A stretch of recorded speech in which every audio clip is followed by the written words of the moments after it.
দিকে ৬ই ডিসেম্বর বিভিন্ন রাজনৈতিক দলের একাধিক কর্মসূচিকে কেন্দ্র করে যেরকম রাজ্য রাজনীতি সরগরম, সেরকমই আক্রমণ পাল্টা আক্রমণের সুর চড়েছে দ্বিগুণ। কিন্তু শঙ্কু, অভিযোগটা তৃণমূলের একদম স্পষ্ট, এই যে ধর্ম নিয়ে রাজনীতি, তার আমদানি একদম বিজেপি করেছে, তোমরা করেছো। দেখুন, আমি আবারও একটা দায়িত্ব নিয়ে কথা বলছি যে ভারতীয় জনতা পার্টি হিন্দুদের জন্য লড়াই করছিল, লড়াই করছে এবং আগামী দিনেও লড়াই করবে। কিন্তু তৃণমূল কংগ্রেস যারা নিজেদের অসাম্প্রদায়িক বলে দাবি করেন, যারা ধর্ম নিয়ে রাজনীতি করেন না বলে দাবি করেন, তারা যে কাণ্ডটা করছেন আমরা দেখলাম রেড রোড থেকে মমতা বন্দ্যোপাধ্যায় শুরু করেছে এবং সরাসরি আজকে যে হুমায়ুন কবিরকে ইনডিরেক্টলি সাপোর্ট দিয়ে এই ধরনের একটা সংস্কৃতির প্রবর্তন করলেন এবং এই ধরনের একটা বিতর্কিত ধাঁচা তৈরি করার জন্য তাকে এগিয়ে দিলেন, তার থেকে স্পষ্ট হলো ধর্ম নিয়ে তৃণমূল কংগ্রেস কোন লেভেলে রাজনীতি করছে। এবং বাংলায় এর একটা পরিস্থিতি তৈরি করেছে যে কালকে ধরুন আমরা ৫ লক্ষ কণ্ঠে গীতা পাঠ করতে যাবো, যে কোনো হিন্দুই যাবেন। আমার প্রশ্ন যে তৃণমূল কংগ্রেস একটা কনসেপ্ট পশ্চিমবাংলায় জেনারেট করেছেন। আপনি যদি হিন্দুর হয়ে কথা বলেন তাহলে বলবে আপনি সাম্প্রদায়িক, আপনি হিন্দু বিরোধিতা করবেন বলবে সেকুলার। আপনি আমার একটা প্রশ্নের আজকে উত্তর দিন, আপনি ববি হাকিমকে আজকে মঞ্চে দাঁড় করিয়ে বলছেন উনি সাম্প্রদায়িক সম্প্রীতির কথা বলছেন। উনি সবার আগে দাঁড়িয়ে বলেছেন দাওয়াতে ইসলাম, উনি বলেছেন অন্যদেরকে অন্য ধর্ম গ্রহণ করতে হবে এবং সেই ধর্ম পরিবর্তনের বার্তা দেওয়ার পরেও তাকে সাম্প্রদায়িক সম্প্রীতির মুখ করে তৃণমূল কংগ্রেস রিপ্রেজেন্ট করাচ্ছে।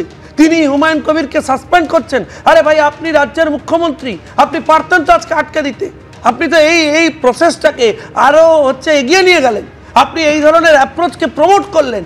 আজকে এর দায় আপনাকে নিতে হবে এবং ইতিহাস আপনাকে ক্ষমা করবে না। প্রথম কথা হচ্ছে যে আজকে আমরা দেখেছি এনআরসি হোক বা এসআইআর হোক বা পরিযায়ী শ্রমিকদের সাথে অন্যান্য রাজ্যে ব্যবহার হোক, আজকে সেখানে বাঙালি তার জাতিসত্তাকে তুলে ধরেছে। বাঙালি হিন্দু মুসলমান নির্বিশেষে বলেছে বাঙালি আক্রান্ত, বাঙালি একে অপরের পাশে দাঁড়িয়েছে, এটা এদের ভয় ধরেছে। আজকে নেত্রী এনআরসির বিরোধিতা করেছে, এসআইআর এর বলেছে যে বিজেপির আমলে এসআইআর হচ্ছে মুসলমানদের মাধ্যমে চক্রান্ত। আজকে আমরা যখন পরিযায়ী শ্রমিকরা আক্রান্ত হয়েছে, বাঙালি হিন্দু মুসলমান নির্বিশেষে একে অপরের সাথে দাঁড়িয়েছে। এবং বিজেপি আজকে হুমায়ুন কবির কোথায় ছিলেন, শুভেন্দু অধিকারী কোথায় ছিলেন যখন বাঙালি হিন্দু মুসলমান নির্বিশেষে বিভিন্ন রাজ্যে আক্রান্ত হচ্ছিল, যখন সোনালী বিবিকে বাংলাদেশ পাঠিয়ে দেওয়া হয়েছিল? এরা কি আছে? এরা ভয় পেয়েছে। বাঙালি জাতিসত্তা আজকে ঐক্যবদ্ধ। আজকে হিন্দু মুসলমান নির্বিশেষে বাঙালি বহিরাগতদের বিরুদ্ধে যখন এই কথা বলছেন তখন পাল্টাটাও বলতে হয়। এই যে ওয়াকফ নিয়ে যখন বিরোধীরা বলছে, ওয়াকফ নিয়ে যখন এত আন্দোলন হলো, সেই যে ওয়াকফ বিল সেটা কিন্তু রাজ্য আবার মেনেও নিয়েছে, সেই বিষয়েও দেখা গেছে। তবে এই যে আজকে রাজনৈতিক কর্মসূচিগুলোর কথা আপনাদের সামনে তুলে ধরছিলাম, অর্থাৎ ধর্মকে হাতিয়ার করে, সেখানে কুণাল ঘোষ এবং তার পাল্টা হুমায়ুন কবির কি বলেছেন শোনাব। যদি কোনো ব্যক্তি অন্য রাজনৈতিক দলের চক্রান্তের ফাঁদে পড়ে প্ররোচিত হয়ে ধর্মের মোড়কে রাজনৈতিক অঙ্কে সেই ধর্মকেন্দ্রিক কোনো ইভেন্টকে দিয়ে ভোটের রাজনীতির বিষাক্ত মেরুকরণের মায়াজাল তৈরি করতে চান এবং বিশৃঙ্খল পরিস্থিতি তৈরি করেন, দল বিরোধী কাজ করেন, সাংগঠনিকভাবে দলকে পর্যুদস্ত বা বিড়ম্বনায় ফেলার চেষ্টা করেন, সেক্ষেত্রে বিষয়টা আর ধর্মের বলে থাকে না। ফলে যদি কেউ বলেন যে আমাকে অমুক তৈরির জন্য বহিষ্কার করা হলো, অমুক তৈরির জন্য দল ব্যবস্থা নিয়েছে, একদম মিথ্যা কথা।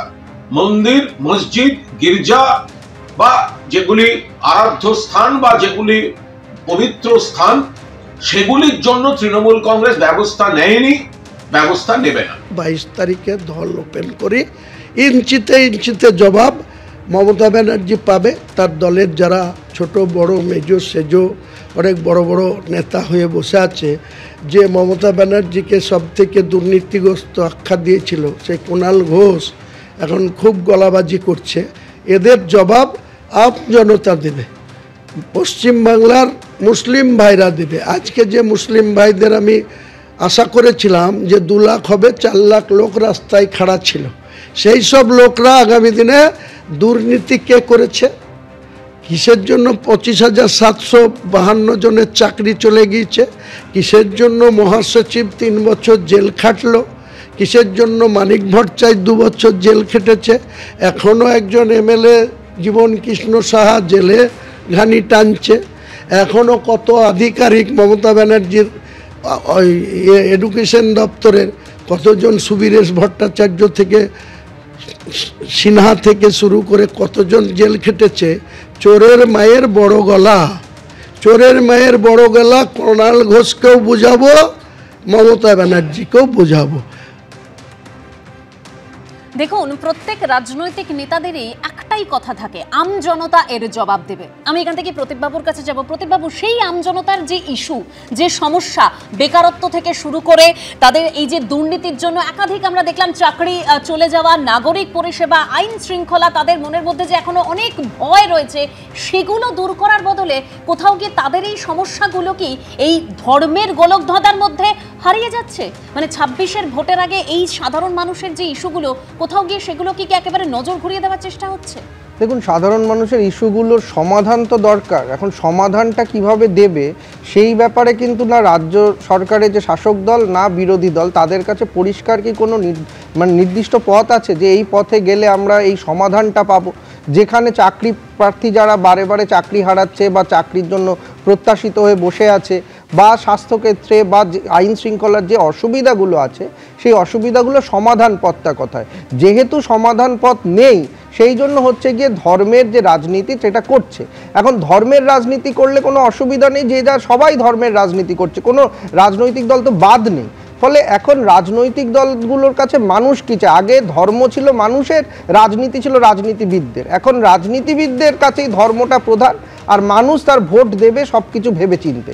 এইখানে আজকে দাঁড়াচ্ছে যে তৃণমূল কংগ্রেস, একটা জিনিস এখানে বলতেই হয় যে হুমায়ুন কবির যখন আজকে সাসপেন্ড হলো, যেটা আপনি প্রথমে খুব সঙ্গতভাবে বলেছেন যে এতদিন বাদে কেন, আজকে রাজ্যপাল যখন তাকে বললেন যে প্রিভেন্টিভ অ্যারেস্ট করা উচিত, তারপরে তাকে সাসপেন্ড করা হলো। ফলে কোথাও গিয়ে তৃণমূল কংগ্রেসকে বুঝতে হবে যে তার দল থেকে লোক বেরিয়ে যাচ্ছে, তার ম্যানেজমেন্টটা কি, দলীয় ম্যানেজমেন্টটার ওপরে একটু নজর দেওয়া দরকার বলে আমার মনে হয়। এবং আরেকটা জিনিস, যে প্রশাসন হিসাবে আজকে 500 পুলিশ মোতায়েন ছিল, সেই পুলিশ মোতায়েন তো আইন শৃঙ্খলার পরিস্থিতি রক্ষা করেছে। কালকের ব্রিগেড যে 5 লক্ষ গীতা পাঠাবে, সেটাও তো পুলিশ প্রশাসন নিশ্চয়ই সেখানে দেখবে যে যাতে কোনো গন্ডগোল না হয়। তো প্রশাসনের দিক থেকে পুলিশ মোতায়েন ঠিক আছে, কিন্তু রাজনৈতিক দল হিসাবে তৃণমূল কংগ্রেসকে যেরকম তার ভেতরটা বুঝতে হবে যে 26-এর আগে আর যাতে তার ভাঙন না হয়, সেরকমভাবে বিজেপিরও কিন্তু আজকে একটা বড় প্রশ্ন সাধারণ মানুষের, যে 5 লক্ষ লোককে দিয়ে যদি আপনি 5 লক্ষ কণ্ঠে গীতাপাঠ ব্রিগেডে করাতে পারেন, তাহলে সেই 5 লক্ষ বা আরও বেশি লোক নিয়ে কেন সিবিআই দপ্তরের সামনে আপনারা কেন প্রত্যেকটা তদন্ত যাতে শেষ হয় সেই জন্য চাপ দেওয়ার জন্য জমায়েত করলেন না? এই প্রশ্নটাও সাধারণ মানুষের থাকবে। হ্যাঁ, চয়নদা কিছু বলতে চাইছেন? আমি খালি 3টে কথা বলবো, একে শঙ্কু বলতে দেবে না তো? আমাকে আমি 3টে কথা খালি বলবো। অধ্যাপক প্রতি চট্টোপাধ্যায়ের প্রতি পূর্ণ শ্রদ্ধা রেখে বলছি, আমার পার্টি সিপিআইএম তথা বামপন্থীরা ধর্মকে রাজনীতি পরিসরে আনার ঘোরতর বিরোধী, চিরকাল ছিলাম, আছি, থাকবো। 2, আজকে 92 সালের আজকের দিনটা যদি না আসতো, তাহলে ধর্মকে রাজনীতির সঙ্গে মিশিয়ে ভোটে যেটা যায় সেটা প্রমাণিত হতো। এলকে আদবানি লিবানন কমিশনের সামনে বলছেন, সেদিন ওর সামনে বাবরি মসজিদ ভাঙা হয়েছিল, উনি বলছেন যে আমি ভুলে গেছি কি হয়েছিল, আমার মনে পড়ছে না।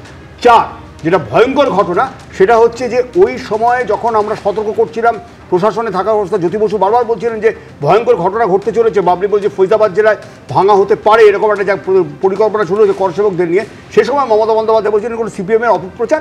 তারপরে যখন নিয়ন্ত্রণে যাচ্ছে না পরিস্থিতি, বিভিন্ন জায়গায় প্ররোচনামূলক ব্যবস্থা হয়েছিল।